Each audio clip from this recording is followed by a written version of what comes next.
मेरा नाम ऋतु है। मैं अब इस दुनिया में नहीं हूँ।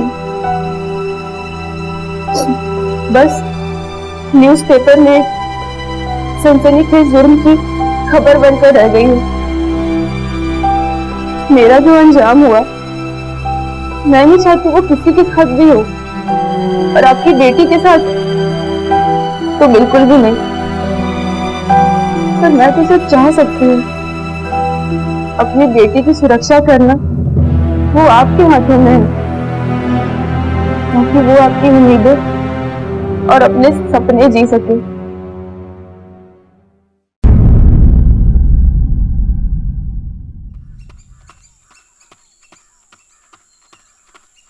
चाचा, हाँ चाचा, चाचा वो देखो, वो लड़के फिर आम तोड़ रहे हैं। रॉबर्ट, रुक जा, रुक।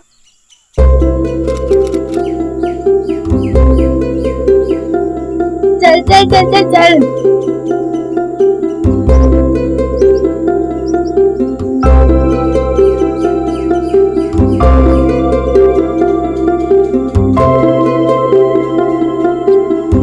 और फिर जल्दी जल्दी। और रुक जा।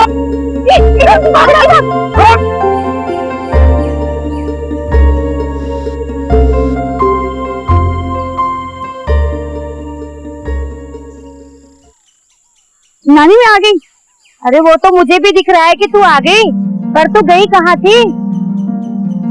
और ये क्या छुपा रही है, बता जरा। नानी वो तूने आज तो आम चोरी की? नानी चोरी नहीं किए हैं, उधार किए हैं। वो बड़े माली है ना, उन्हीं के बगीचे से। बड़े माली का तो ब्याह हो रहा होगा ना, इसीलिए मुफ्त में बांट रहा है वो आम। अरे बच्ची ने 2 आम खा लिए तो कौन सा आम का बाग सुना हो गया। बिगाड़ लो अपनी लाडली को खूब। अरे तो उसकी फिक्र ना कर, मैं मालिक को आम के पैसे दे दूंगा। हाँ बेटा, तू तो आम खा। और कल से मेरठ जाएगी तो वहाँ पर भी ऐसी चोरियां करके आम खाएगी क्या? मेरठ? वो हाँ बेटा, वो कल तेरे पिताजी तुझे लेने के लिए आ रहे हैं। फोन आया था आज उनका। मैं कहीं नहीं जा रही। अरे सुन तो सही।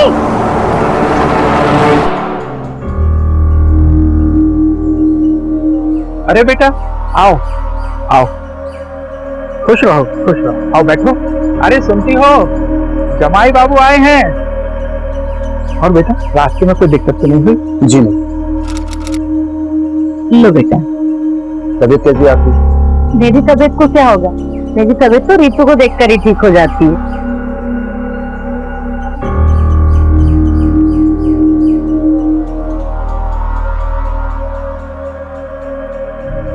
खुश रहो। ये क्या कपड़े पहन रखे तुमने? घर पे ताऊ जी देखेंगे तो क्या कहेंगे? वो इतनी बड़ी हो गई हो, कम से कम पहनने ओढ़ने के लक्षण तो सीख लो। जाने दो ना बेटा, बच्ची है। नाश्ता ठंडा हो रहा है, मैं लगाती हूँ। जी रहने दीजिए, नाश्ते के चक्कर में ट्रेन छूट जाएगी।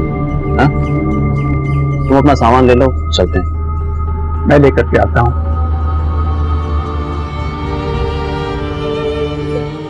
रोज क्यों रही है बेटा? मेरी माँ को भी तेरी जरूरत है ना। मैं अगले छुट्टी में तुझे फिर बुला लूंगी। हाँ, अपना ख्याल रखना।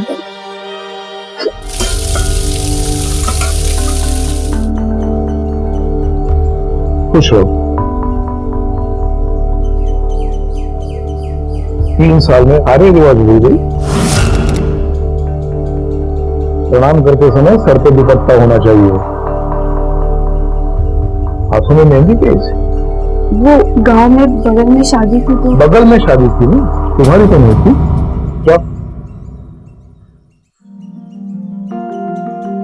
कैसी है? अच्छा सुन, नानी कैसी है? नानी भी ठीक है। दीदी, दीदी। अरे वो कितनी बड़ी हो गई है। दीदी क्या लाई मेरे लिए? मैं तेरे लिए आम लाई हूँ।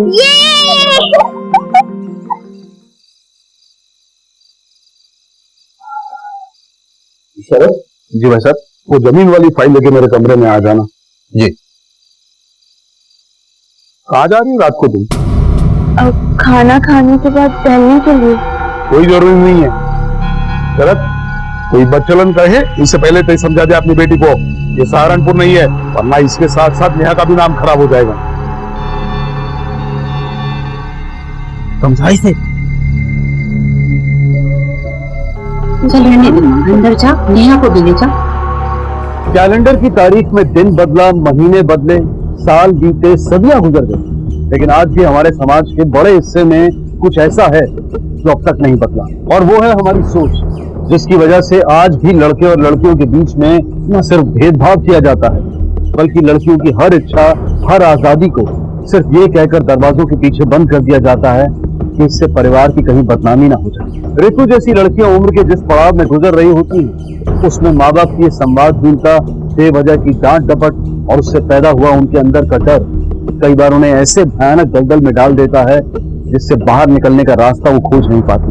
तो क्या सहारनपुर से 3 साल बाद दोबारा अपने माँ बाप के यहाँ मेरठ लौटी ऋतु भी ऐसे ही किसी अनजान खतरे की तरफ बढ़ने वाली? तुझे बोला था ना, तेरे पापा के आने के पहले सब कुछ ऋतु कर दी। हो गया ना अभी? शाम को घर आ रही है, आएगी ना? हम पार्टी करेंगे, ठीक है? क्या हुआ? ये चेक वाले लड़कियों को देखना, कब से घूरे जा रहे हैं। ठीक, बाजू के बॉयज हॉस्टल में रहते, और स्कूल के बाद लड़कियों को ताड़ना ना इन लोगों का काम होता है। तू लोग किसी को लाइन मत दे, इग्नोर मार, ठीक है?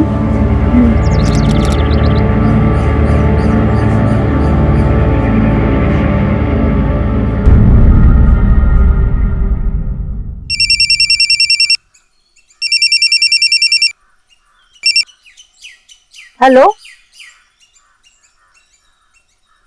क्या?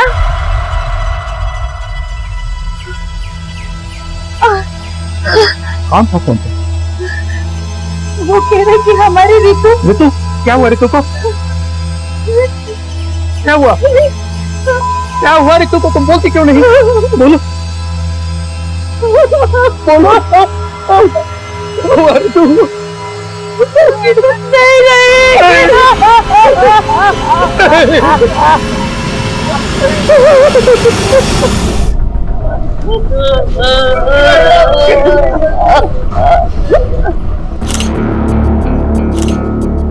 लाश को पोस्टमार्टम के लिए भेजने की तैयारी करो।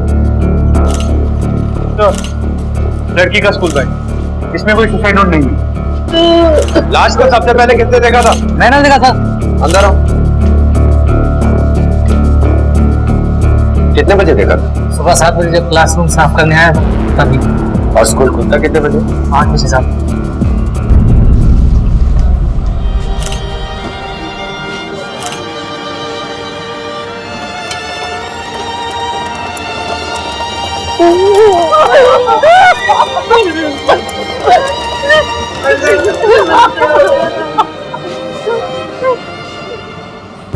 मिश्रा, इस टेबल से पंखे तक की ऊंचाई लगभग 8 फीट थी। लड़की की हाइट 5 फुट भी नहीं। फिर उसने इतने ऊंचे पंखे पर चुन्नी कैसे लटकाई हो? किसी और टेबल का इस्तेमाल किया होता तो उसे भी यहीं कहीं गिरा होना चाहिए। एग्जैक्टली। सर एक और बात, अगर लड़की को सुसाइड ही करना था तो घर से इतनी दूर स्कूल में क्यों? क्योंकि सुबह इतनी जल्दी। इस लड़की की पूरी कुंडली निकालनी है। मैं उसके घर जाकर पूछताछ करता हूँ और तुम यहाँ स्कूल में उसके फ्रेंड्स, टीचर्स, गार्ड सबसे इंफॉर्मेशन निकालो। जी साहब, मैं ही यहाँ पे अकेला वॉचमैन हूँ। तो सुबह जब रिकी यहाँ आई तब तो कहाँ? साहब मैं चाय पीने चला गया। अच्छा, ठीक उसी समय चाय पीने चला गया जब रितु यहाँ आई। सब 6:45 बजे साफ सफाई के लिए गेट खोलना होता है और बच्चा 8 बजे से आना शुरू हो जाते, इसी बीच में चाय पीने चले जाता हूँ। तेरे चाय के चक्कर में यहाँ एक बच्ची ने अपनी जान गंवा दी है। किसकी रखवाली करने बैठा है?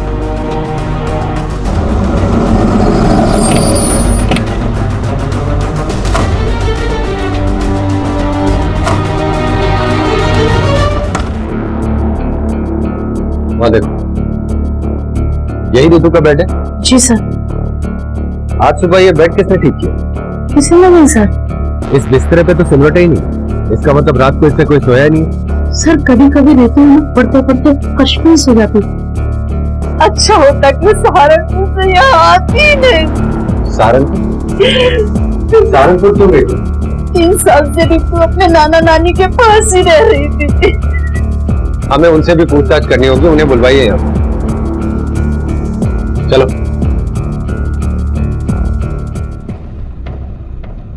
सर उस दिन फोन आया था उसका, बहुत परेशान थी वो। हेलो नानी, नानी मुझे यहाँ पे नहीं रहना है, मुझे अपने पास बुला लो ना। क्यों, क्या हुआ बेटा? वो वहाँ पर पापा भी है, मम्मी भी है, नेहा भी है। यहाँ पे सब कोई है, पर मेरा दिल नहीं लगता है यहाँ पे। वही तो बात थी, वो घर में किसी से बोल नहीं पाए। घर में उसकी माँ भी तो थी। और उसके ताऊजी इतने सड़क थे, वो उनके डर से घबरा कर वो किसी से कुछ भी नहीं बोल पाई। आप फिक्र मत कीजिए, सच का पता तो हम लगाए नहीं। इस हाथ पूछना हुआ तो आपको दोबारा बुलाएंगे।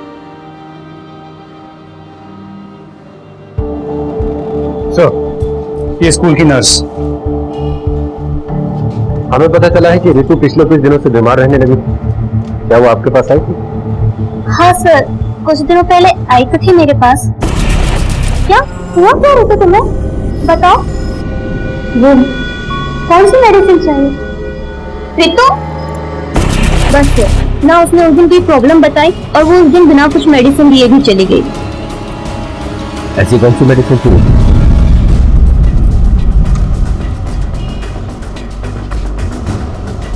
रितु के यहाँ तुम कितने वक्त से काम कर रही हो? साहब 10-12 साल से। तो पिछले कुछ दिनों में तुमने रितु के साथ कुछ ऐसा देखा जो तुम्हें अजीब या अलग लगे?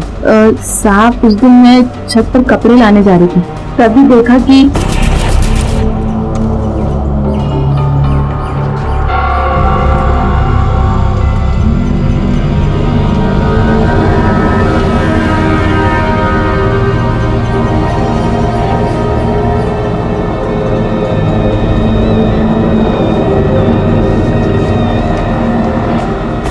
तो उन दोनों के बीच कोई चक्कर चल रहा था। ये तो नहीं पता साहब। जो हमने उनके पापा और ताऊ के बारे में सुना है कि वो दोनों बड़े गुस्सैल हैं, क्या वो सही है? हाँ साहब, वो लोग बात बात पर लड़की पर हाथ उठा देते हैं साहब। बेवकूफ बनाती है मुझे। इतनी रात को वहाँ साइबर कैफे में तुम नोट्स लेने गई थी? पापा वो ऑनलाइन अगर आज के बाद तूने घर से बाहर कदम रखा ना तो टांगे काट के रख दूंगा तेरी मैं।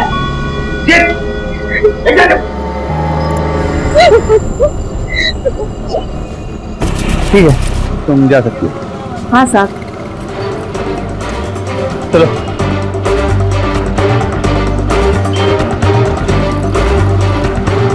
ये फोटो देखो, ये लड़की कभी तुम्हारी दुकान पर आई थी क्या? नहीं सर, ये लड़की तो नहीं आई थी, पर ऐसे ही स्कूल ड्रेस वाली एक लड़की आई थी यहाँ पर। अंकल, प्रेगनेंसी टेस्ट करने वाला किट है आपके पास? Pregnancy kit? दो। सर उसने प्रेगनेंसी किट मांगा था, पर वो स्कूल ड्रेस पहना था तो मुझे थोड़ा अजीब जरूर लगा था। उसका नाम पूछा था तुमने? नहीं सर, नाम तो नहीं पूछा था, पर देखूंगा तो जरूर पहचान लूंगा। ठीक है, अगर जरूरत पड़ेगी तो तुम्हें बुला लूंगा। ठीक है सर। इंस्पेक्टर साहब, ये केस बहुत ही ज्यादा सरप्राइजिंग है। इसकी मौत सुबह फांसी पे लटकने से नहीं हुई, इसकी मौत सवेरे 5:30-6 के आसपास हुई। इसका मतलब डेड बॉडी को पंखे से लटकाया गया? जी हाँ, और उससे भी ज्यादा चौंकाने वाली बात यह है कि इसके प्राइवेट पार्ट में किसी चीज से गहरी चोट लगी थी, जिसकी वजह से इसे बहुत ज्यादा इंटरनल ब्लीडिंग हुई और उसी ब्लीडिंग की वजह से इसकी मौत हो गई। तो क्या रितु प्रेग्नेंट थी? नहीं, वो प्रेग्नेंट नहीं थी। इसका मतलब ये एक सुसाइड केस नहीं है। पहले लड़की को चोट पहुंचाकर उसकी हत्या की गई और फिर सुसाइड का रंग देने के लिए लाश को पंखे से लटका दिया गया। लेकिन अगर रितु की मौत सेक्सुअल असॉल्ट से हुई तो उसकी बॉडी स्कूल के पंखे तक कैसे गई? किसने किया होगा इसे? सवाल है तो जवाब भी जरूर मिलेगा। लेकिन इस वक्त एक बात क्लियर, ये सुसाइड केस नहीं है, मर्डर है। इसे देखा है कभी? यहाँ ये तो अक्सर यहाँ फोन करने आया करती थी।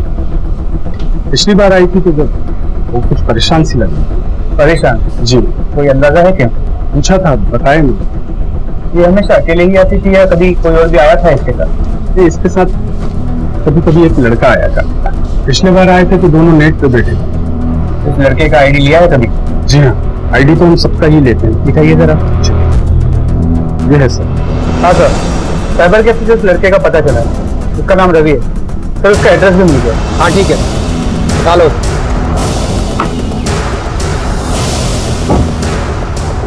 तो तू घूमता था रितु के साथ? हाँ? और ये प्रेगनेंसी वाला क्या चक्कर है? प्रेग्नेंट?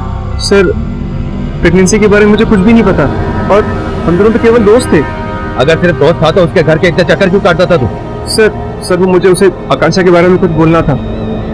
तो आकांक्षा को जानता है? जी सर। कैसे? सर एक्चुअली वो मेरे रूममेट की गर्लफ्रेंड थी, और उसने तो मुझे मिलवाया था ऋतु से।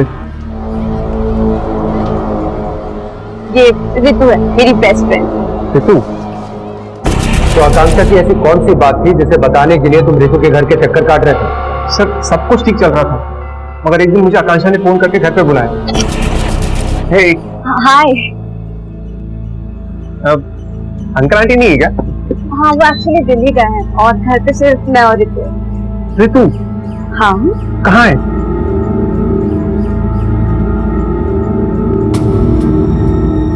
मगर ये सो क्यों रही है? तो हुआ क्या है? तुझे उससे क्या? तुझे पसंद है ना, तो जितना ऐश करना है कर ले। बोल क्या रही है तू? मतलब कहना क्या चाहती है? अगर इसके होश आने के पहले तूने इसके साथ वो सब कुछ कर लिया जो लड़के लड़कियों के साथ करते हैं, फिर तो इसे तेरी गर्लफ्रेंड बनना ही पड़ेगा। कैसी दोस्त है यार तू? और क्या बोल रही है? मैं इसको अभी अपने साथ लेके जाऊंगा। ऋतु ऋतु चल चल अभी साथ में। हाँ, और अगर इसके ताऊजी मिल जाए ना तो उन्हें बता देना कि तू इसके साथ क्यों है। हाँ, बहुत गलत कर रही है यार तू। इसे होश आने दे, तेरी सारी बातें बताऊंगा। पर आकांक्षा तो ऋतु की बचपन की फ्रेंड, वो ऐसा क्यों चाहती? पता नहीं सर, मगर सच वही है जो मैंने आपको बताया। उस दिन के बाद से मैंने मिलने की बहुत कोशिश करी, मगर हमारी बात नहीं हो पाई। और उस दिन जब केसी को लगा कि हमारी बात हो जाएगी, तो उसके पापा आ गए और उसे साथ ले गए।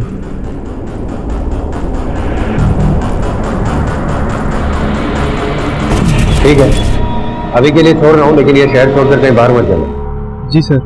और अब तो आकांक्षा से मिलने के बाद ही पता चलेगा कि ये दुखी सुलझेगी या और उलझेगी। सर मुझे नहीं पता ये सब कैसे हुआ, कब हुआ। सर प्लीज मुझे मेरे पापा से मिलने दीजिए। सर मुझे नहीं पता ये सब कैसे हुआ। सर प्लीज मुझे पापा जी से मिलने दीजिए, प्लीज।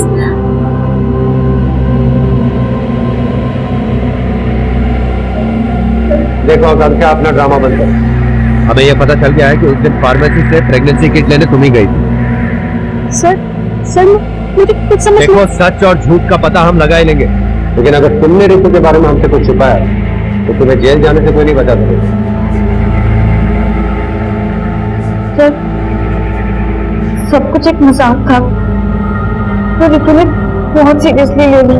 मजाक? कैसा मजाक था? सर वो मेरे बॉयफ्रेंड को ललचा रही थी। ऋतु इतना मत सोचो, एक काम करो, ये ब्लैक करेंट खा लो, तुम्हें अच्छी लगेगी। Thank you.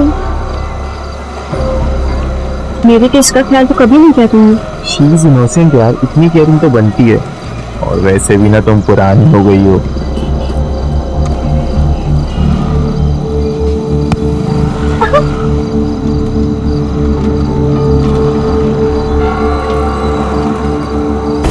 ऐसे एक बार कई बार फिर मुझे उससे चलन होने लगी। जो देखो वो उसके आगे पीछे इनोसेंट करके घूमने लगा। मेरा बॉयफ्रेंड तो जैसे उसका बॉडीगार्ड बन गया था। फिर मैंने एक दूसरे लड़के से अफेयर शुरू कर दिया। एक दिन साइबर कैफे में जब अपने नए बॉयफ्रेंड के साथ थी, तभी ऋतु वहां आई। ऋतु सुना, तूने जो कुछ भी देखा है ना, प्लीज किसी को बताना मत। ये कितना डिस्गस्टिंग है कि तू आजकल मेरे से कितने बुरे तरीके से बात कर रही है, और तूने तो अपनी लिमिट से क्रॉस कर दी। तू तो अपने खुद के बॉयफ्रेंड को धोखा दे रही है। धोखा मैं दे रही हूँ, और तू क्या कर रही है यहाँ? छीन लिया ना तूने मेरे विराट को। मैं ना तेरी जैसी लड़की नहीं हूँ। मेरे जैसी लड़की मतलब क्या? हाँ, लोग सही कर देते कि तू किस टाइप की लड़की है। अब तो मुझे भी शर्म आने लगी है कि तू मेरी दोस्त है। क्या कहते हैं लोग यही कहते हैं कि तू कितनी बड़ी कैरेक्टरलेस लड़की है।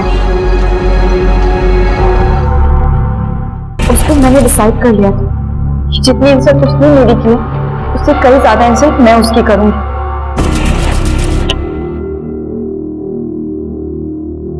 क्यों बुलाया मुझे यहाँ पे? वो सॉरी बोलने के लिए। मैं कुछ ज्यादा ही बोल गई थी। आई एम सॉरी, माफ कर दी। सॉरी। हाँ अब ठीक है। चल अंदर आ। मैं गुस्से गुस्से में कुछ ज्यादा ही बोल रही थी, कितना ओवर रिएक्ट कर रही थी मैं। शॉपिंग की? हाँ ठीक है, मैं लेकर आती हूँ। बैठ। हाँ रितु, ये ले। बता, मैंने ना तुझे बहुत मिस किया। अच्छा लेट्स सेलिब्रेट अवर फ्रेंडशिप। तू पिज्जा खाएगी? खाएगी ना? हाँ मैं ऑर्डर करके आती हूँ। ठीक है। तू पी। हाँ हाँ।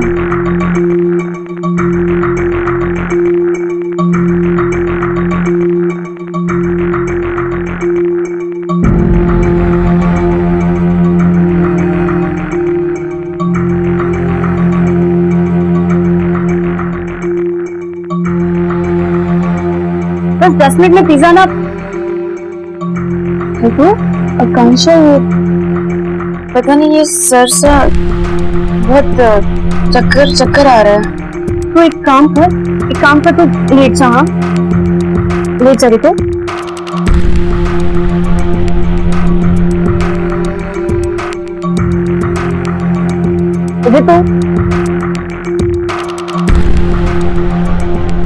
हेलो रवि। हाँ तो घर आ सकता है, एक सरप्राइज है। मगर रवि ने तो वो नहीं किया जो तुम चाहते हो। हाँ लेकिन रवि के जाने के बाद मैंने सोचा कि कुछ और करना पड़ेगा।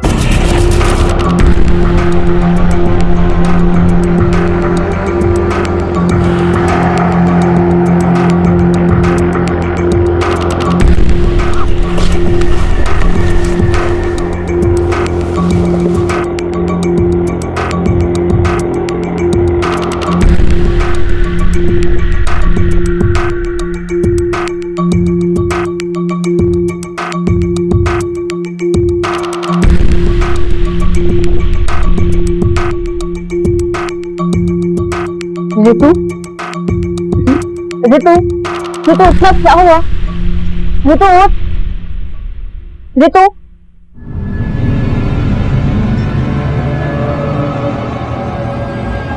आकांक्षा, मैं कौन? रितु, तूने क्या कर लिया रवि के साथ?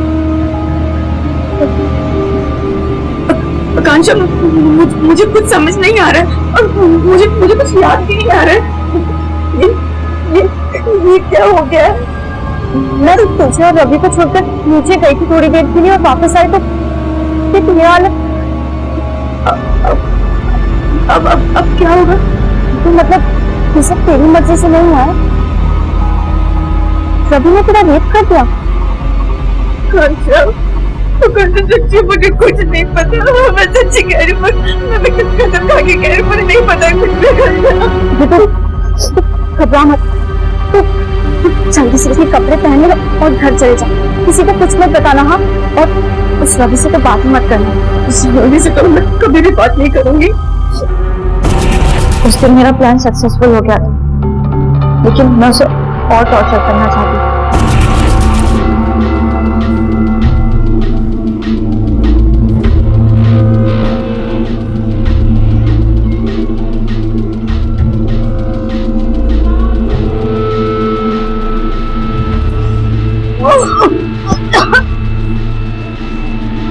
ठीक है आकांक्षा, मैं थोड़ी देर पहले तो ठीक थी।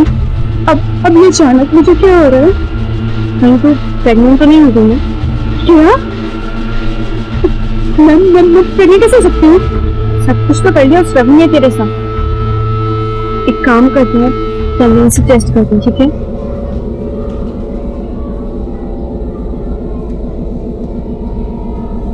क्या हुआ?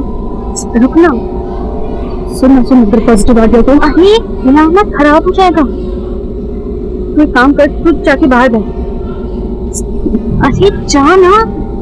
ठीक है जल्दी बताना। मैं बता दूंगी, तू जा।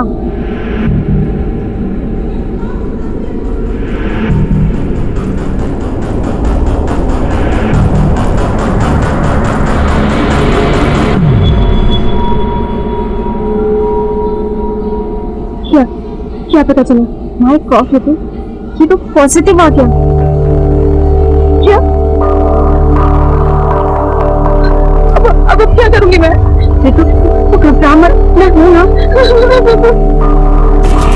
पहले मैं सिर्फ अपनी इंसल्ट का बदला लेना चाहती थी, और जब मैंने देखा कि वो बहुत परेशान हो गई, वो बोल रही थी कि वो अपनी प्रेगनेंसी टर्मिनेट कराने का खुद ही कोई तरीका निकालेगी, तो मैंने सोचा कि उसे थोड़े दिन और टॉर्चर करती हूँ, फिर उसे सब कुछ सच बता दूंगी। लेकिन ये नहीं जानती थी कि वो अपनी जान ले लेगी। और तुम्हारे इस पागलपन ने एक निर्दोष लड़की की जान ले ली। बहुत बड़ा क्राइम किया तुम, इसकी तुम्हें कड़ी सजा मिलेगी। सर मैंने कुछ नहीं किया। Sir please believe me. लेके जाओ। सर सॉरी, प्लीज मुझे माफ कर दीजिए। सर आकांक्षा ने तो अपनी मिस्टेक को मान लिया, लेकिन अब तक ये समझ नहीं आ रहा है कि रितु की बॉडी स्कूल के पंखे तक पहुंची है और उसे किसी ने देखा कैसे नहीं। इसका जवाब तो स्कूल में मिलेगा।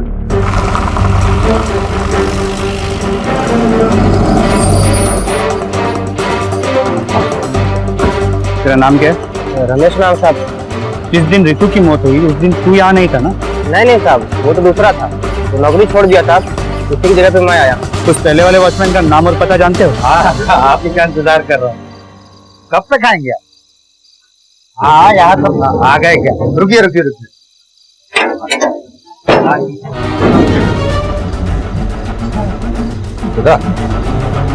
बड़ी महंगी शराब पी रहा, ये नया फोन, नई घड़ी, टीवी, ये सब खरीदने के पैसे कहाँ से? नौकरी की थोड़ी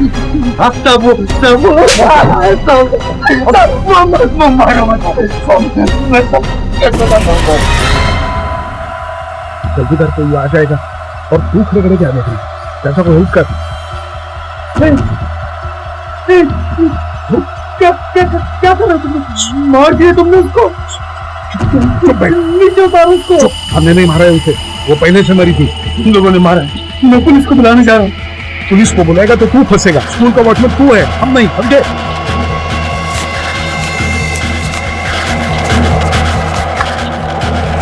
आप लोगों ने बहुत बड़ा क्राइम किया। रितु एक भद्दे मजाक का शिकार हुई।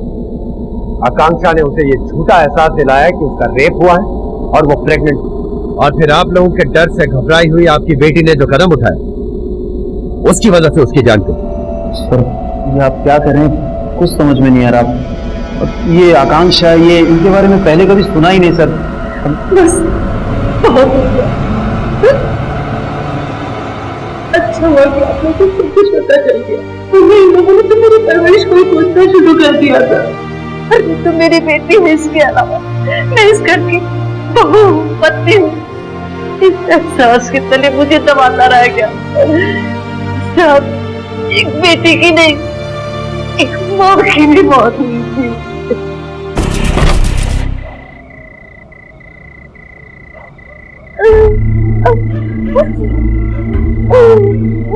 रितु, रितु, अरे रितु, रितु दरवाजा तो खोल। रितु, रितु, नहीं, बोल मेरी बच्ची, बोल ना।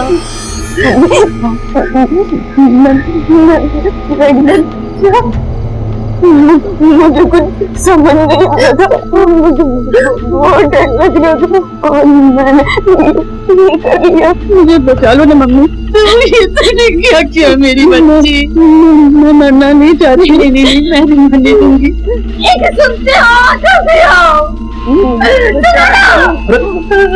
ये क्या हो गया? तो प्रेग्नेंट थी, बच्चा गिराने की कोशिश कर रही थी। क्या बच्चा गिराने की कोशिश? अरे चलो देख क्या रही हो, अस्पताल लेके चलते हैं इसे। चलो इसे अस्पताल ले चलो। भाई साहब अस्पताल लेके चलते हैं, देखो कितनी ब्लीडिंग हो गई है, मर जाएगी ये। कौन से अस्पताल ले जाओगे? क्या बोलोगे? लोग फूकेंगे मुंह पर। उनका पुलिस का जुलूस निकालेगी वो अलग से। थोड़ा दिमाग लगा। तेरी एक बेटी और भी है, उसकी शादी कैसे करोगे? कोई नहीं ले जाएगा तो मैं ले जाऊंगी इसे अस्पताल। चल मेरी बच्ची, आजा मेरी बच्ची। संभाल अपनी घरवाली को। ये इस हालत में इस घर के चौखट से बाहर गई तो इज्जत के चिथड़े उड़ जाएंगे। मर जाने दो इधर ही इसे। अरे ऐसे कैसे मरने दो? मैं क्या कह रही हूँ? ले चलो अस्पताल। मेरी बात सुनो तो, क्या करे देख रहे हो? ले चलो, मर जाएगी मेरी बच्ची। तो तेरा मैं क्या कह रही हूँ? भाई साहब ठीक कह रहे हैं।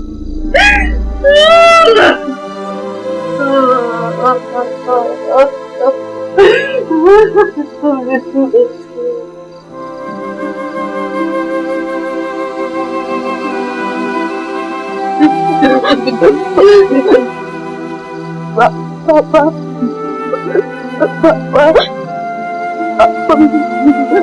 मुझे पहचानो ना पापा, मुझे पहचानो ना पापा।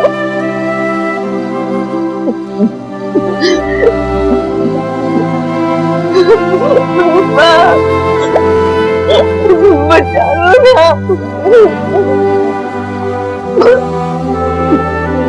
बचा लो, कोई तो बचा,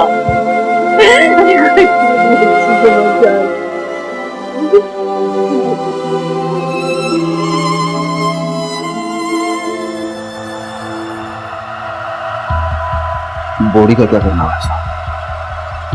इसे स्कूल ले चलते हैं या कुछ और बाजू लेते हैं।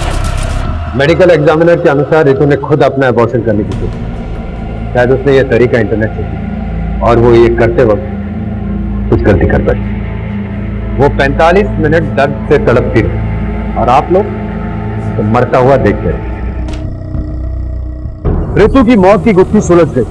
रितु के परिवार वालों पर पुलिस को गुमराह करने और सबूतों के साथ छेड़छाड़ करने के आरोप लगाए गए। वॉचमैन को अपनी ड्यूटी के दौरान लापरवाही बरतने और पुलिस को गुमराह करने का दोषी बताया गया और यह सारा मामला इस वक्त अदालत में अपने आखिरी फैसले का इंतजार कर रहा है। लेकिन सच तो यह है कि रितु की मौत के लिए अगर कोई सबसे ज्यादा जिम्मेदार है तो वो है हमारे समाज की ये सोच कि लड़कियों को डरा धमकाकर ही रखना चाहिए। बच्चे जब बड़े होने लगते हैं तो उन्हें कदम कदम पर आपके प्यार और मार्गदर्शन की जरूरत होती है। इसलिए बेहद जरूरी है कि हम उनके साथ हर मसले पर खुलकर बात करें, एक ऐसा संवाद स्थापित करें जिसमें डर और उससे पैदा हुए झूठ के लिए कोई जगह ना हो, बल्कि आपस के विश्वास से जन्मी सच की वो रोशनी हो जिसमें राह भटकने की नहीं बल्कि सही राह पर चलने की दिशा निर्धारित हो। इसी विचार के साथ मैं अनूप सोनी अब आपसे विदा लेता हूं। फिर मुलाकात होगी अगले एपिसोड में एक और चौंका देने वाले केस के साथ। तब तक अपना और अपने परिवार का ख्याल रखें और देखते रहें क्राइम पेट्रोल डायल 100। सबक एक को सीख हम सब। जय। घर में नए मेहमान एक बच्चे के आने की खुशी से पूरा घर चहक उठता है और जैसे ही वो आता है खुशी और उसकी जिम्मेदारी से सारी दुनिया उलट पुलट जाती है।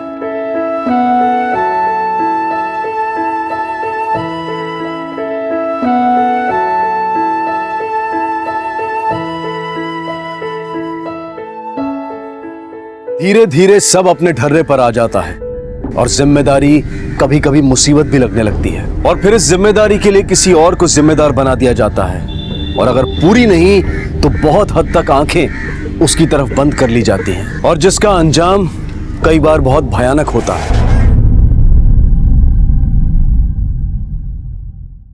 स्नेह, सहानुभूति, दया ये सभी भाव हर इंसान में पाए जाते हैं।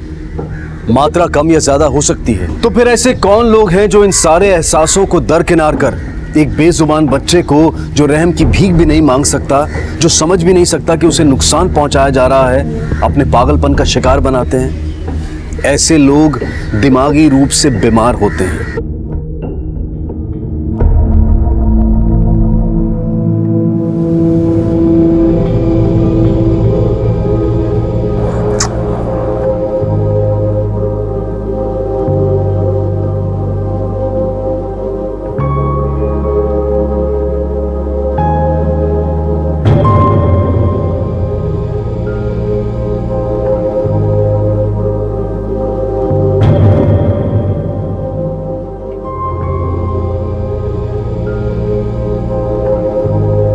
मम्मी कई काम छे मारू। अरे तू मुन्ना को छोड़ के क्यों आई? वो सो गया था, मैंने सोचा आपकी मदद कर देती हूँ। अच्छा अच्छा, आ ले, ये केरी धूप में सुखानी है। अचार से पहले 2-3 दिन धूप दिखानी पड़ती है। अच्छा मम्मी, वो पापड़ भी सुखाने थे ना? हाँ हाँ सुखाने हैं, पहले ये तो सुखा ले। तो अपनी भाभी से भी पूछ ले, उसे भी अचार पापड़ सुखाना होगा। जा ये ले जा। ठीक है।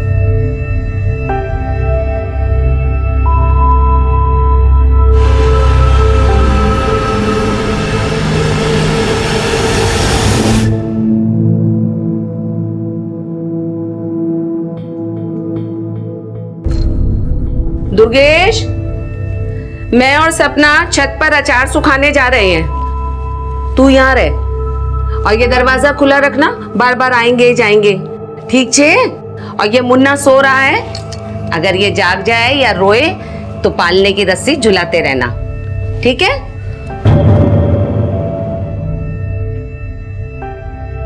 और सुन। अरे हाँ नहीं मम्मी, समझी क्यों? कितनी बार एक ही बात समझाओगी?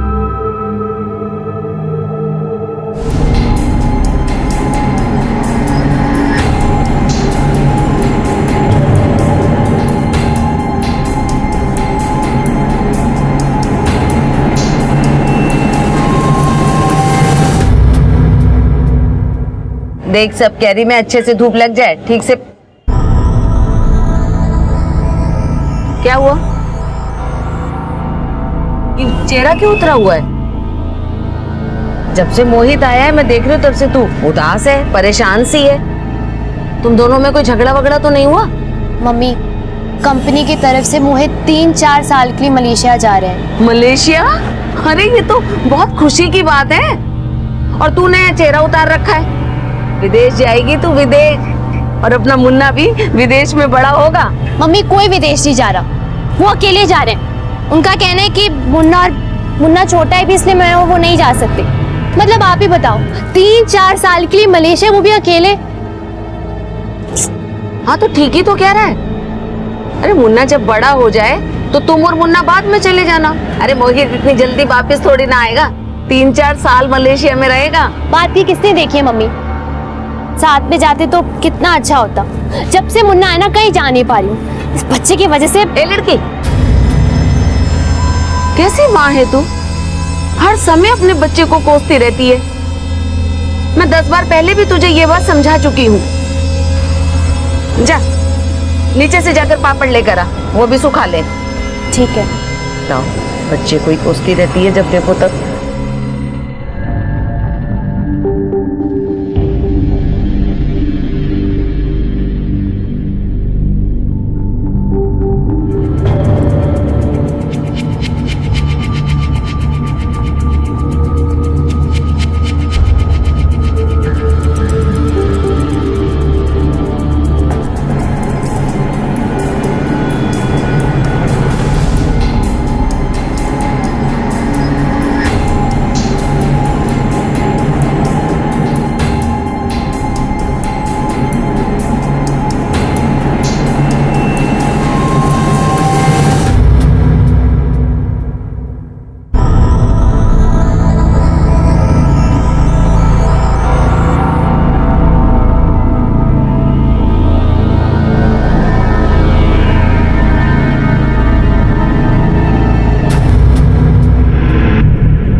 सपना है?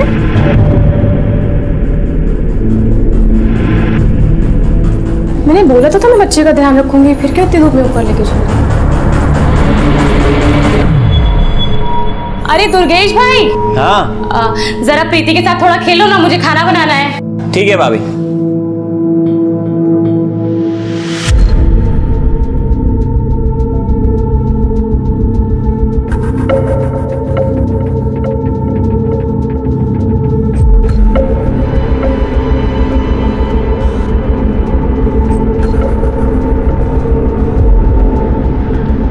आ गई तू? पापड़ ले आई? तू पापड़ आके सुखा, मैं खाने की व्यवस्था देखती हूँ नीचे जाकर। आजा।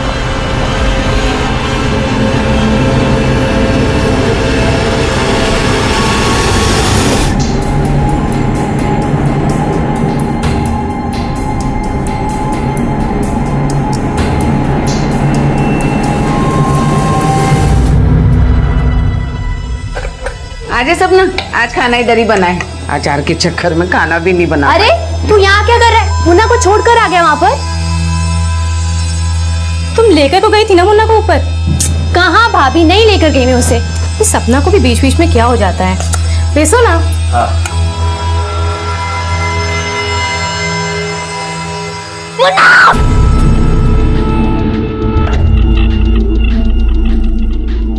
क्या हुआ?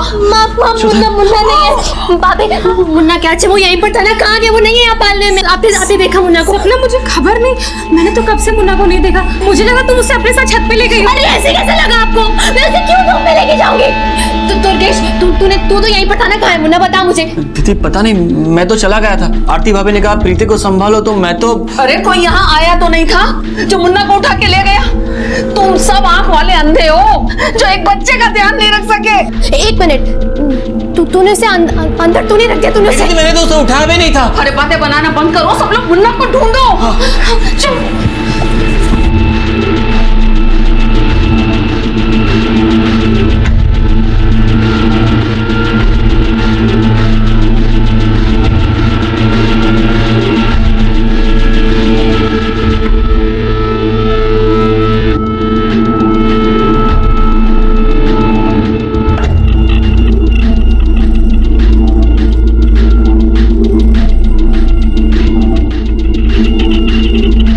मुन्ना,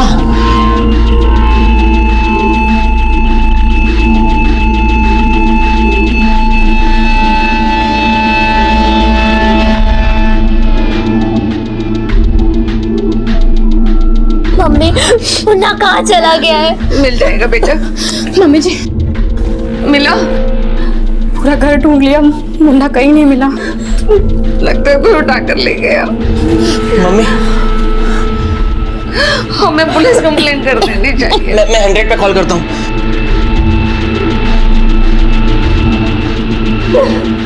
लग नहीं रहा, नेटवर्क का प्रॉब्लम है। कॉल नहीं लग रहा तो कोई बात नहीं, हम खुद पुलिस स्टेशन जाते हैं। आरती तू सपना को लेकर अपने घर जा और इसका ध्यान रखना। चलो सपना। इसका रो रो के बुरा हाल है। सपना अपनी डिलीवरी के लिए मायके आई थी और 2 दिन बाद ही अपने 1 महीने के बेटे को लेकर ससुराल जाने वाली थी। सपना ने 12 बजे घर से निकलने के बाद एक निगाह भी अपने बेटे पर पूरी तरह से नहीं डाली थी और दूसरे सदस्यों ने भी दूर से ही देखकर यह मान लिया था कि बच्चा पालने में सो रहा है, जिसका अंजाम यह हुआ कि अभी वो कहां है, किसके पास है, किस हाल में है, कहां नहीं जा सकता।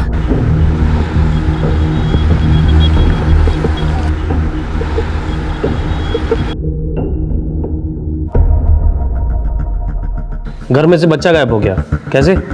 मालूम नहीं साहब, हम लोग 4 माला की बिल्डिंग में रहते हैं। मैं और मेरे बेटे बहू आमने सामने के फ्लैट में रहते हैं। मैं अपनी बेटी के संग छत पर अचार पापड़ सुखाने गई थी। घर का दरवाजा खुला था, वापस आकर देखा तो पालने में बच्चा नहीं था। थोड़ा डिटेल में बताएंगे क्या हुआ था?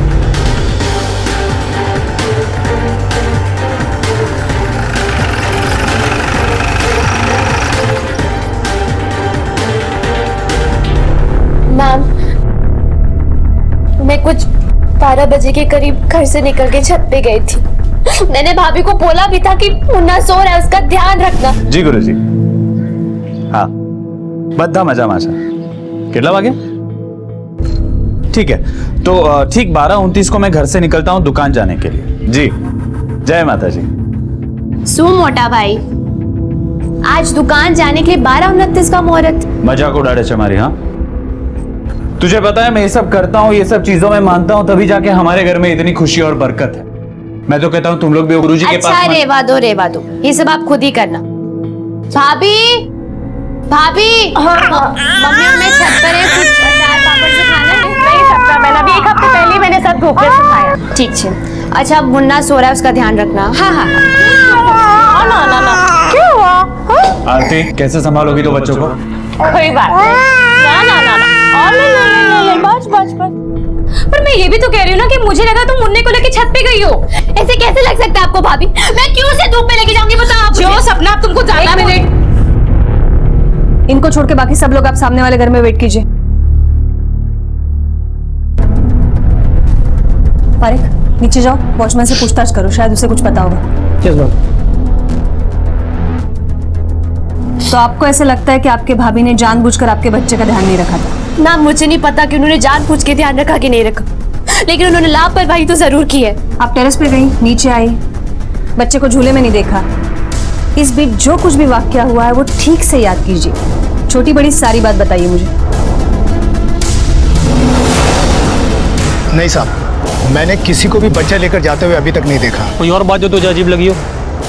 ऐसा अजीब तो कुछ नहीं लगा, लेकिन साहब जो देवेंद्र साहब के यहाँ काम करती ना बीना नौकरानी, वो जिसने बच्चा फेंक दिया था, वो जिद कर रही थी ऊपर जाने के लिए। बच्चा फेंक दिया था मतलब? साहब वो थोड़ी पागल सी है, अभी 2 दिन पहले ही जेल से छुट्टी है और झगड़ रही थी मुझसे अंदर जाने के लिए, पर साहब मैंने घुसने नहीं दिया।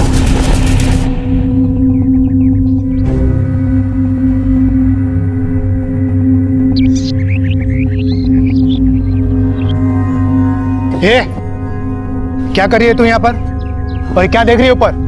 तो होशियारी शू काम करे छे? मेरा पगार बाकी है, वो वही लेने को आई थी। वो गांधी मैडम और संघवी मैडम का खिड़की देख रही है, कोई घर पे है क्या? अरे कितनी हिम्मत है रे तेरी, और कितनी बेशर्म है तू। एक तो बच्चे को फेंक दिया और ऊपर से आई है पैसे मांगने के लिए। तुझे पता है ना तेरा आना मना है यहाँ पर। अभी गांधी मैम साहब आएगी अपने बेटे को लेने के लिए, तब मिल लेना उनसे। तू जा भी इधर से, चल निकल जा, देख मत।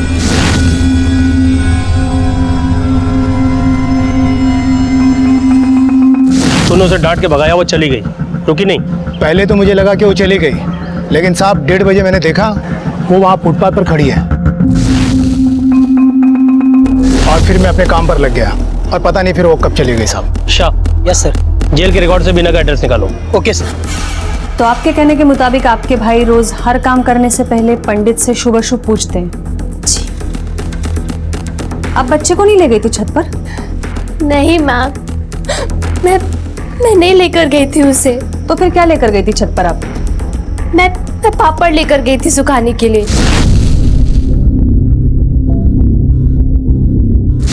आपके घर वालों से जब तक मैं पूछताछ करती हूँ आप यही रुकिए।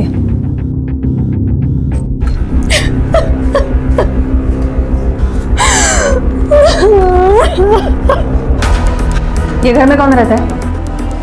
मैम यहाँ कोई दीपक चौटाला जी रहते हैं, 2-3 महीने पहले ही शिफ्ट हुए हैं। और ये फ्लैट में? मैम यहाँ कपल रहता था, कुछ टाइम पहले वो लोग फॉरेन शिफ्ट हो गए, तब से बंद पड़ा है।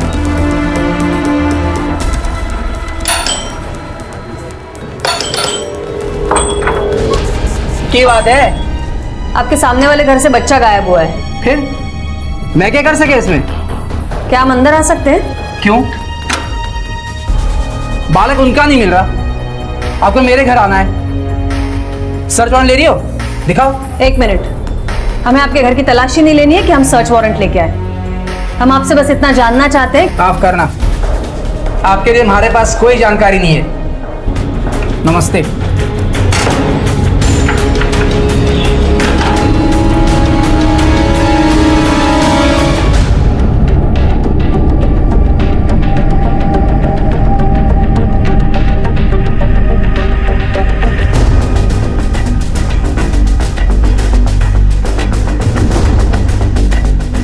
यहाँ साल लगा है। अरे सुनो, ये बिना तुम्हारी पड़ोसी है? हाँ साहब, शू थयू? अब क्या किया उसने? अब क्या किया मतलब? पहले भी कुछ किया उसने? हाँ साहब, कुछ ना कुछ तो कारनामा करती ही रहती है। 2 दिन पहले ही तो जेल से आई है, और अभी आप लोग। उसके घर में ताला लगा है, कुछ पता है कहाँ गई होगी वो? कहाँ होगी ये तो पता नहीं है, दोपहर तक तो यही थी। दोपहर को जब वो घर आई थी तो कोई बच्चा था उसके पास? नहीं, बच्चा कोई नहीं था। ठीक है, वो जैसे ही आती है थाने में खबर करना। जी सर। तुम सब लोग हो ही लापरवाह। इतने सारे लोगों के होने के बावजूद मेरा बेटा यहाँ से गायब हो गया, और पिछली बार भी तुम लोगों की लापरवाही की वजह से वो सब कुछ हुआ प्रीति के साथ, और तुम लोगों से यार एक बच्चा नहीं संभाला गया। और सपना, तुम्हारे लिए वो अचार पापड़ सुखाना ज्यादा इंपॉर्टेंट था हमारे बच्चे से। 1 मिनट मिस्टर मोहित, आपका दुख समझ सकती हूँ मैं, लेकिन वो भी एक माँ है, उनका भी बेटा है वो। उन्हें यूं ताने देने के बजाय उन्हें सहारा दीजिए। आरती, आप आइए मेरे साथ, आपसे पूछताछ करनी है।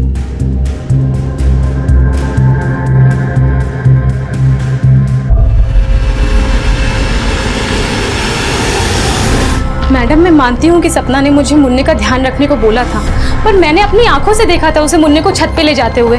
मैडम, मैं खुद ही हैरान थी कि वो इतनी धूप में मुन्ने को छत पे क्यों ले जा रही है। सपना बहन, मैंने बोला तो था मैं बच्चे का ध्यान रखूंगी, फिर क्या इतनी दूर लड़का लेके जाऊँ। मैडम उसके बाद मैंने दुर्गेश भाई को प्रीति के साथ खेलने के लिए बुला लिया, क्योंकि सब लोग मेरे घर ही खाना खाने वाले थे और प्रीति की वजह से मैं काम नहीं कर पा रही थी। जब से प्रीति के साथ वो हादसा हुआ है, मैं उसे एक मिनट भी अकेले नहीं छोड़ती। कैसा हादसा? आप लोगों को ये कैसे पता चला बीना ने आपके बेटी के साथ ऐसा किया है? मैडम दिव्यन प्रीति के लिए खिलौना लेकर आए थे, उसमें कैमरा था, उसी की वीडियो में हमने देखा। उस दिन के बाद से हम प्रीति को एक मिनट के लिए भी अकेले नहीं छोड़ते। मैडम बड़ी मुश्किल से हमारी बच्ची बची है, उसके पापा ने तो उसके लिए खूब दुआएं, खूब मन्नतें मांगी थी। मैडम आप जितना ख्याल अपनी बेटी का रखती है ना, उसका थोड़ा भी अगर सपना के बच्चे का रखा होता तो आज वो लापता नहीं होता। मैडम मैंने कोई लापरवाही नहीं की है। मुझे पता होता कि बच्चा पालने में तो मैं इसका ख्याल नहीं रखती क्या? ठीक है, आप जाइए और दुर्गेश को भेजिए। जी मैडम। मैडम ये बीना का रिकॉर्ड काफी खराब है। हाँ पता चल गया मुझे, इस घर में भी कारनामा किया है उसने। उसके घर पे हम लोग गए थे, ताला लगा हुआ था। पड़ोसियों को बोल दिया कि आए तो इन्फॉर्म करे पुलिस स्टेशन में। ठीक है, हाँ आओ। दुर्गेश जी। आपके भाभी ने प्रीति से खेलने के लिए बुलाया था आपको? जी मैम। तो आपको ये भी पता होगा मुन्ना पालने में सो रहा है। हाँ मैम, माँ ने मुझे मुन्ना का ध्यान रखने के लिए कहा था। मैं और सपना छत पर अचार सुखाने जा रहे हैं, तू यहाँ रह और ये दरवाजा खुला रखना, बार बार आएंगे जाएंगे, ठीक छे? और ये मुन्ना सो रहा है, अगर ये जाग जाए या रोए तो पालने की रस्सी झुलाते रहना, ठीक है? फिर मैं प्रीति को संभालने चला गया। दरवाजा खुला था तो मुझे लगा कि मुन्ना जागेगा रोएगा तो पता चल ही जाएगा, और मुन्ना इतना छोटा है कि कहीं जाने का डर भी नहीं था, और सोचा नहीं था कि उसे कोई इस तरह लेके चला जाए। नमस्ते मैडम। आइए। जय माता जी। मैं देवेंद्र संघवी, आरती का पति। उसने मुझे दुकान पे फोन करके बताया कि मुन्ना गायब है, तो मैं सीधा भाग के यहाँ पे चला आ गया। दुकान के लिए कितने बजे निकले थे आप? जी मैडम, मैं ठीक 12:29 को घर से निकल गया था दुकान पे जाने के लिए। मुन्ना की कोई तस्वीर होगी हमें देने के लिए तो प्लीज दीजिए। अच्छा। और हाँ, आप लोग घबराइए मत, हम पूरी कोशिश करेंगे मुन्ना को जल्दी से जल्दी ढूंढने की। पर एक मुझे नहीं लगता है दीपक चौटाला का बच्चे के गायब होने से कुछ कनेक्शन है। मैडम हमें बीना को जल्द से जल्द ढूंढना चाहिए। हो सकता है उसने सब किया हो, क्योंकि इनकी वजह से उसे जेल जाना पड़ा, और अब इस एरिया में उसे कोई काम भी नहीं दे रहा। हो सकता है बदला लेने के लिए उसने बच्चा गायब किया हो सकता है। एक काम करो पारिक, रिकॉर्ड से बीना की फोटो निकलवाओ, मुन्ने की और बीना की फोटो सारे पुलिस स्टेशन में सर्कुलेट करवा दो, क्योंकि अगर ये सब बीना ने किया है तो मुन्ने को नुकसान पहुंचाने से पहले उसे पकड़ना होगा। Yes madam.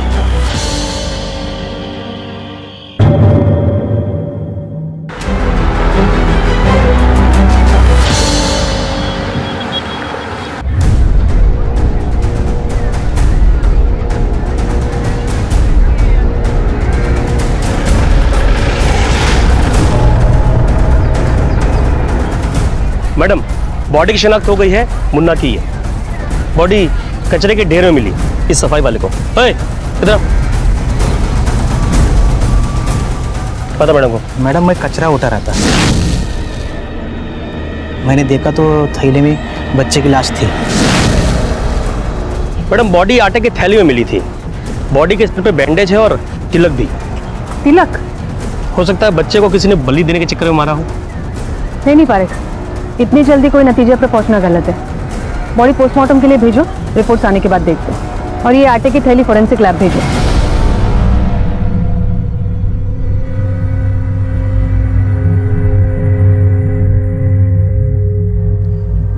मुन्ना मुन्ना मुन्ना चुप हो जाओ।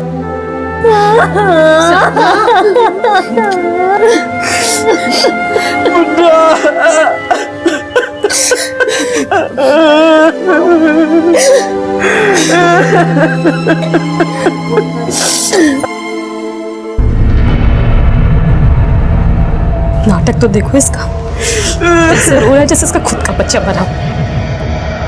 क्या? कुछ नहीं।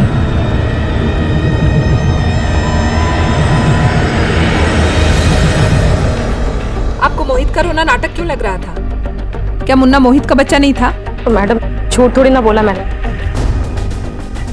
मोहित बाप नहीं बन सकता था, ऐसा डॉक्टर ने कहा था। और सपना को बच्चा चाहिए था, इसीलिए सपना ने स्पर्म डोनेशन की मदद से बच्चा पैदा किया। क्या मोहित को पता था मुन्ना उसका बच्चा नहीं था? जी मैडम बिल्कुल पता है, और सपना और मोहित के अलावा सिर्फ मुझे पता है, और वो भी इन लोगों ने मुझे बताया नहीं। वो तो अचानक बातों बातों में सपना के मुंह से निकल गई, इसीलिए मोहित का रोना चीखना सब मुझे झूठ लग रहा था। ठीक है, आप जाइए, जरूरत पड़ी तो हम फिर बुलवा लेंगे। पारी के मोहित के फोन के कॉल रिकॉर्ड्स मंगवाओ और टावर लोकेशन निकलवाओ, जल्दी से जल्दी। हेलो, ठीक है मैडम, बीना का पता चल गया, उसे थाने ला रहे। गुड, अब पता चल जाएगा किसका क्या रोल है। हाँ मैं गई थी उधर, पर वो वॉचमैन वो मेरे को बिल्डिंग चढ़ने ही नहीं दिया। उधर ही नीचे 2 बजे तक मैं उन लोग का इंतजार की, गांधी भाभी और पुष्पा बेन। गांधी भाभी तो नीचे बिल्डिंग का आई नहीं, पुष्पा बेन आई थी।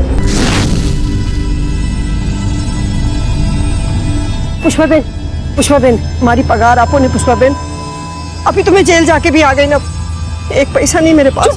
तू क्या पागल हो गई है? हाँ, ये समय है तेरा पैसा मांगने का? तू जानती है हमारे घर में कितना बड़ा हादसा हो गया है? बाद में आना, पैसे मांगने। पुष्पा बेन सामने ने। मेम साहब मुझे कोई आइडिया नहीं वो लोग का साथ में क्या हुआ। मैं इधर भूखी मर रही थी, कोई भी मेरे को काम देने को तैयार नहीं। इसके लिए मैं मेरी बहन के इधर चली गई। इसको यहाँ बिठा के रखो, खाने पीने की सारी प्रॉब्लम दूर करो इसकी, जब तक ये सच नहीं बोलती है।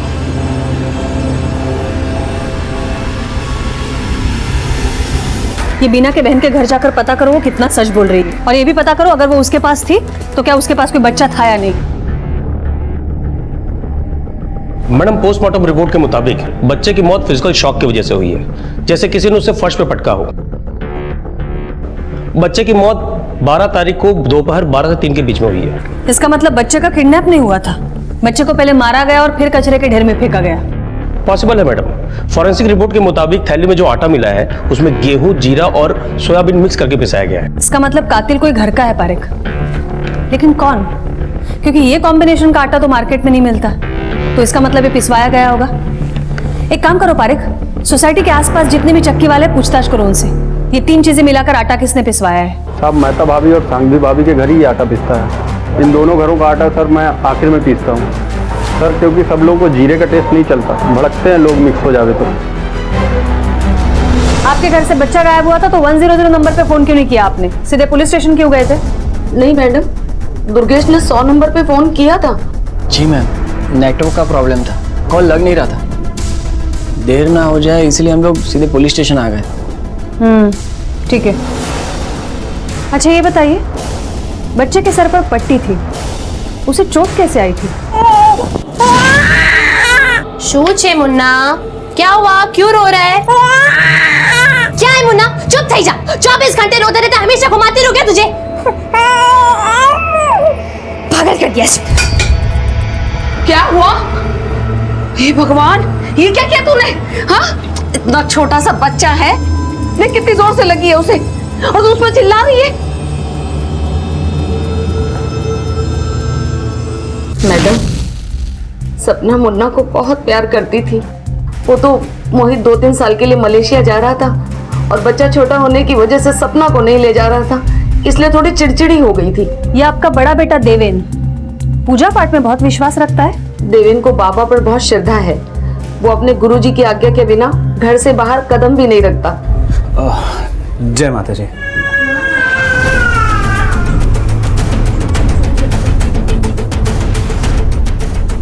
ये आपके बेटी के सर पे जो टीका लगा है, वैसा टीका आपने मुन्ना के सर पर भी लगाया था? हाँ, वो पूजा का टीका है। मैं दुकान जाने से पहले दोनों बच्चों को टीका लगा के जाता।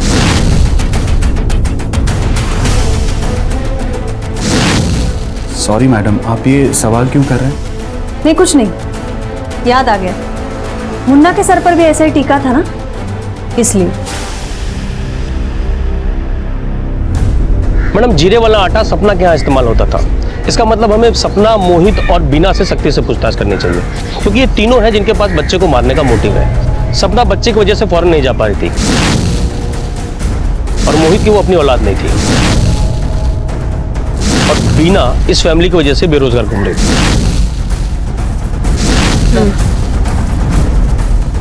मैडम, मोहित के कॉल रिकॉर्ड के मुताबिक 21 तारीख को मोहित बिल्डिंग के आसपास ही था और उस वक्त उसने एक लैंडलाइन पर फोन भी किया। ये देखिए,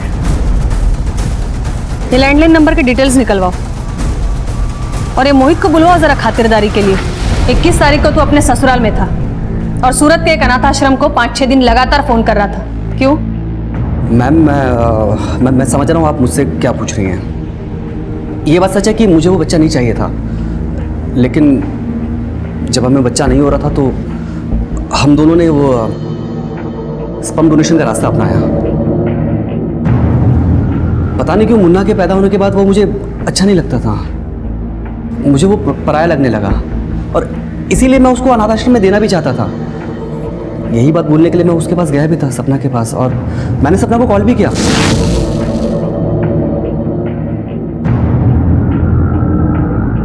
और फिर फोन काट भी दिया। फिर मैंने देखा कि सपना नीचे आई।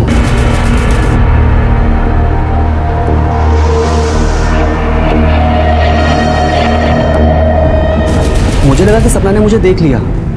अब ये अनाथ आश्रम वाली बात मैं उसकी आंखों में आंख डालकर नहीं बोल सकता था। बड़े इमोशनल आदमी हो तुम। अपने बच्चे को अनाथ आश्रम भेजना चाहते थे, फिर उसकी मौत पर फूट फूट कर रो रहे थे। अब अपनी असलियत खुद बोलेगा या हम पता करवाएं? मैम, मैं मानता हूँ कि मुझे वो बच्चा नहीं चाहिए था, लेकिन अब इसका ये मतलब भी तो नहीं है ना कि मैं उसको जान से मार दूंगा। तारिक, बिठा के रखो इसे। खाना पीना सब बंद करवा दो जब तक सच नहीं बोलता है। मैडम, ये झूठ बोल रहा है, क्योंकि उस दिन ये बिल्डिंग के नीचे था और सपना भी नीचे गई थी। हो सकता है पहले इन्होंने बच्चे को गायब किया हो और मार के कचरे में फेंक दिया। इसमें इन दोनों पति पत्नी की साजिश है मैडम। नतीजे बुनने से अच्छा इन तक पहुंचा जाए पारिक। क्या सच है क्या झूठ है अब पता चली जाएगा। मैडम, बेदिवस થઈ गया, इधर बिठा के रखा है मेरे को। हूँ साची कहूँ छू, कुछ भी नहीं किया मैं, मेरे को जाने दो ना। हाँ मालूम है मुझे, इसलिए छोड़ रहे तुम्हें। जाओ। अच्छा सुनो, जाने से पहले एक बात बताओ, तुम जब फुटपाथ पर खड़ी थी तब सपना नीचे आई थी? हाँ मैडम, आई थी। सपना मैडम नीचे आई थी भागते हुए। मोहित भाई गाड़ी में बैठे थे। तो वो मोहित से भी मिली थी? नहीं मैडम, वो तो सीधा वॉचमैन के पास गई थी।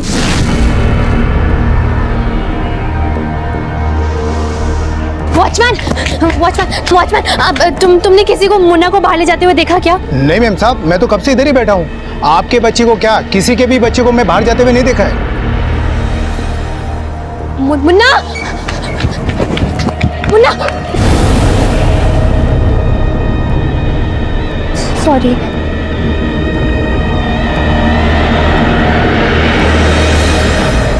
इसका मतलब सपना और मोहित एक दूसरे से मिले ही नहीं?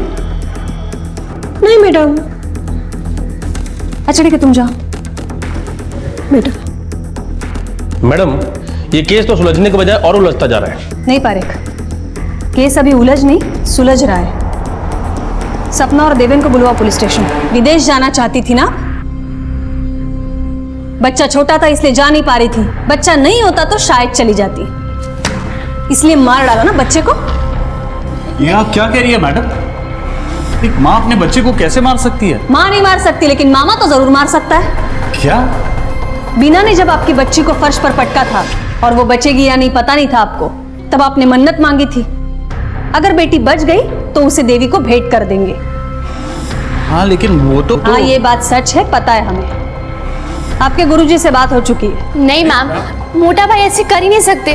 वो क्यों मारेंगे मेरे मुन्ना को? इन्होंने नहीं मारा तो बची आप। नहीं मैम, आप ऐसे कैसे?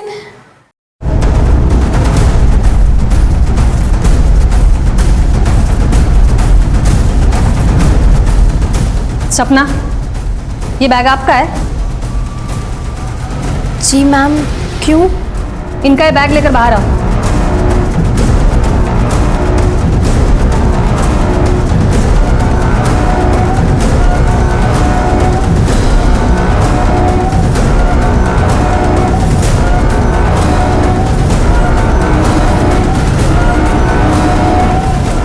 खाने में देखिए आटा।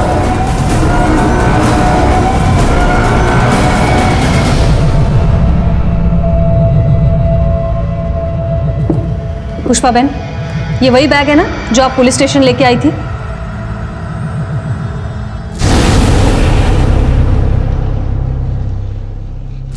अब सच सच बताइए, इस बैग में आटा कहां से आया?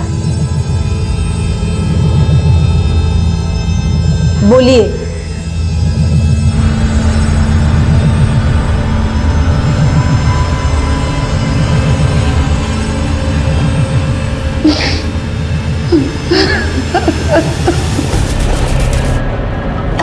मम्मी, क्या है? क्या हुआ? तू रो क्यों रहा है?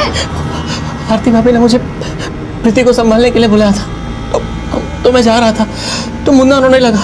मुन्ना को चुप कराने के लिए मैंने उसे हवा में उछाला तो मुन्ना मेरे हाथ से जमीन पे गिर गया। मुन्ना रो रहा है ना हंस रहा है, पता नहीं क्या हो गया। क्या कह रहा है? ना रो रहा है ना हंस रहा है। दे मुझे। मुन्ना, मुन्ना, मुन्ना, मुन्ना, ये क्या किया तूने? क्या किया तूने? मैंने कुछ नहीं किया मम्मी। तूने मुन्ना को मार दिया? नहीं, मैंने नहीं मारा मम्मी। चुप, एकदम चुप। एक बात मेरी मान, तू भाभी के घर में जाके चुपचाप बैठ जा और किसी से कुछ मत बोलना। कुछ नहीं बोलना, चुपचाप बैठ जाना। जा, जा।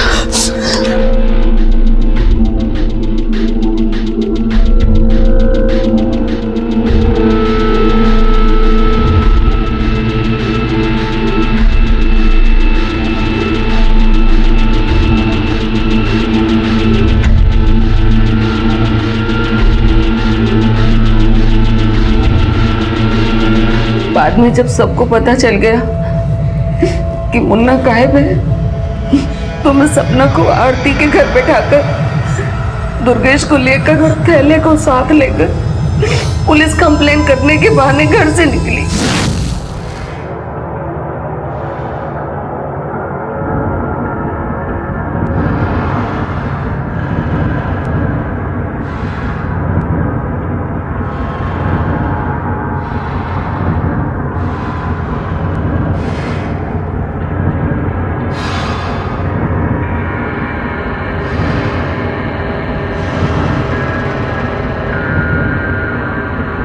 चल।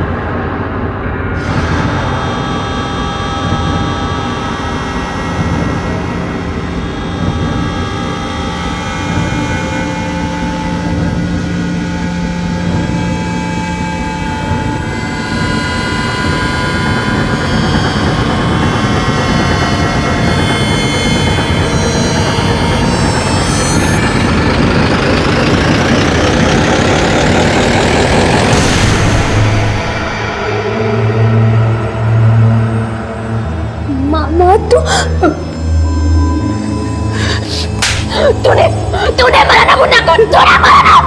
क्यों क्यों मारा उसे? मैं तो जिसका ध्यान रखने को बोला था दुर्गेश, वो बच्चा था, वो बच्चा था मेरा, वो बच्चा था। तूने क्यों मारा? मेरी गलती हो गई दीदी। क्यों क्यों मारा?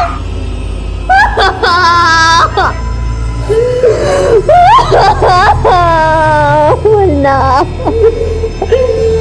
मुझे माफ कर दे सपना, तेरा बच्चा जा चुका था बेटा, मैं अपने बच्चे को बचा रही थी। माफ कर दो दीदी, माफ कर दो। दुर्गेश, पुष्पा बहन, आप यहीं रुकिए, बाकी सब लोग बाहर आइए।